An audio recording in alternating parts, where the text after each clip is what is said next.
Byte, tiny old numbers. It's a range from negative 128 to positive 127. Byte age equal to 100. Rarely used but good if you need to save memory. Short, small old numbers. Range negative 32,768 to 32,767. Short, population of town equal to 25,000. Bigger than byte, smaller than int. Long, it's really big old numbers. When int is not enough, you must put L at the end. Long, world population equal to 8 billion L. Used for big numbers like populations, bank balance.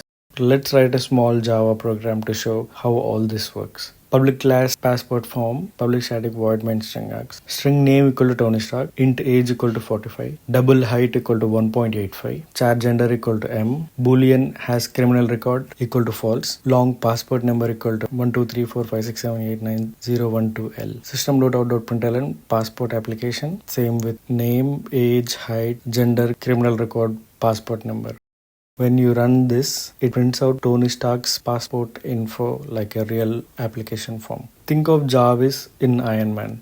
Jarvis needs to remember Tony Stark's name, his suit battery percentage, his flight speed, his location. All those are variables with different data types. So this is all it for variables and data types.